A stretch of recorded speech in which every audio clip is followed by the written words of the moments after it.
tell you, be real frank, in December of last year, which was only about 3 months ago, what happened was that I haven't had diabetes for 20 years, and I was progressively getting lower and lower and lower with my energy. I couldn't hardly walk. I came to the last convention just bent over with a cane.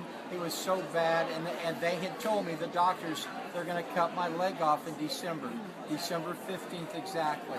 So Dr. Wallach, when we merged together with Youngevity, I was with FDI, and when we merged together, he said, you are not going to lose your foot. And so I said, oh man, and I didn't believe in lotions and potions and pantyhose and all this stuff. I thought, oh no, don't give me false hope, okay? But then on 5 weeks on a regimen, he told me to eat certain things, take certain food supplements, and all, and I did. Pretty soon my black foot that was all decayed and gangrene and bleeding and all turned white. I could get up and start walking again. Every time I took a step, there wasn't blood coming out of my foot. Everything was great. My blood sugar was up 375, 450 all the time. They brought it down to 95, 105, okay? They in diabetic terms, we had my A1C, it was up to 12.5, 13, dropped all the way down to 7, okay? Now, that happened in 6 weeks. And so I've continued to do this. I was wearing diabetic boots and shoes, and I couldn't hardly walk. I looked like a robot. Now I'm wearing cowboy boots, having a good time, lots of energy. It's very emotional. For a comparison, and what I learned was that every animal and every human being who dies of natural causes dies of a nutritional deficiency disease.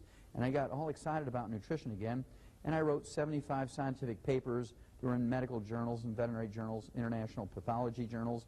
I wrote some 15 chapters for 8 multi-authored textbooks. I wrote a textbook of my own that was 1,000 pages and 2,000 illustrations. And through the news releases of the large universities I worked with, I was on 20/20 with Hugh Downs and Geraldo before he got his nose broke for the first time. And through the news releases, again, through the universities, I was in some 1,700 newspapers around the world through the UPI and AP Newswire service. And with all this public exposure and with all the scientific exposure, I couldn't get people who are in a position of authority, either in medical research or in government, to get too excited about preventing and curing diseases in human beings with nutrition like we did in animals. So I got frustrated enough, I went back to school up in Portland, Oregon, became a physician, and I practiced there for 12 years as a general family practitioner, and I used everything that I had learned in veterinary nutrition in my human patients. And of course, this was no surprise to me that the concept works just as well in people as it does in animals. There are 90 essential nutrients, 60 minerals, 16 vitamins, 12 essential amino acids, and 3 essential fatty acids, and they're called essential nutrients for 2 reasons. Number one, our bodies cannot manufacture them. We must consume these essential nutrients every day, either as food or as a supplement. Number two, if any one of these 90 essential nutrients is missing for a couple of weeks, couple of months, couple of years, you get on the average 10 deficiency diseases.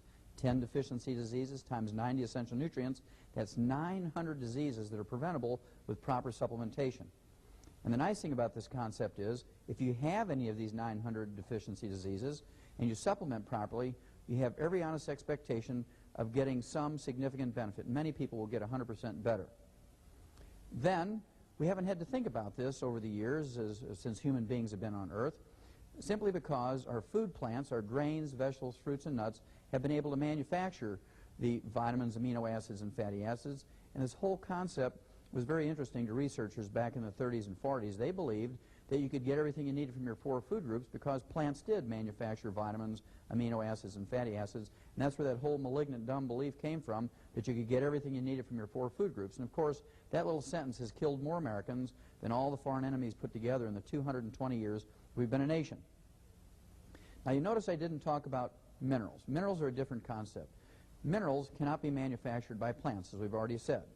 And as a result, you have to consciously supplement with minerals. You can get some vitamins. You can get some vitamin A and beta-carotene and vitamin C and vitamin E from your grains, vegetables, fruits, and nuts, but you cannot get minerals. You cannot guarantee you're going to get minerals, so you must supplement with minerals for this reason.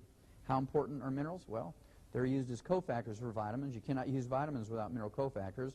You cannot use enzymes. You cannot use hormones. You cannot use DNA, RNA, chromosomes. You cannot even use oxygen without mineral cofactors. That's how important they are.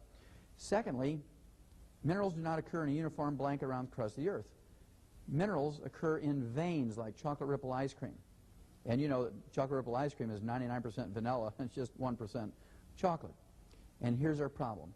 Plants cannot manufacture minerals. Minerals do not occur in a uniform blanket around the crust of the earth. They make up 2/3 of the 90 essential nutrients. 60 minerals out of 90 nutrients, 2/3 of the 90 essential nutrients are minerals. That's how important they are. Now, one of the things that cause problems, in addition to plants not being able to manufacture minerals and minerals not occurring in a uniform blanket around the crust of the earth, is that we've used a simple fertilizer for the last 100 years in the United States called NPK, nitrogen, phosphorus, potassium. And the simple fertilizer gave the farmers the maximum yield in terms of tons and bushels per acre. Nobody gave a farmer any kind of tax break or cash incentive to make sure that you and I got all 60 essential minerals. That's our own responsibility. Farmers grew tons and bushels. Now, one of the things I want you to pick up, one of the things I want you to get is a copy of U.S. Senate Document 264.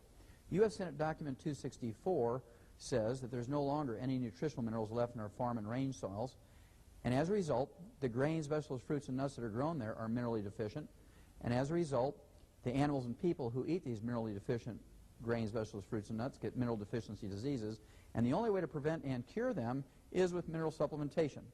Now, to me, the scary thing about U.S. Senate Document 264 is that it was written and published in 1936.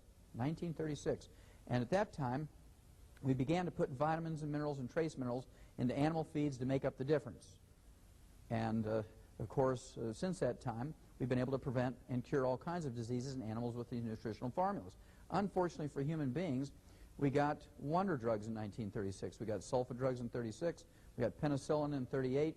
And we got cortisone in 42. And it was very easy for the medical profession to con the American public into believing that they would find a wonder drug to fix everything. If we just gave them enough money for research, and if we faithfully watched Dr. Marcus Welby, MD, that they would find a wonder drug to fix everything. Well, you don't believe that anymore. That's why you're here, because you don't believe this anymore.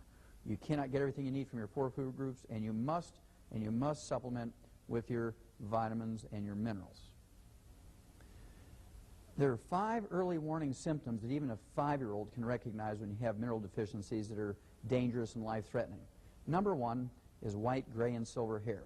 White, gray, and silver hair indicates a copper deficiency because copper is required to manufacture hair pigment.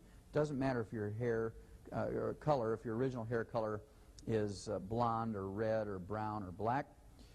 Copper is required as a cofactor to manufacture this hair color. So if you have white, gray, or silver hair, you actually have a copper deficiency. Now, if this was just a cosmetic problem, it'd be no worry, but there are more sinister things going on when you have a copper deficiency. Copper is also required as a cofactor to manufacture the elastic fibers in your body, including the elastic fibers in veins and arteries.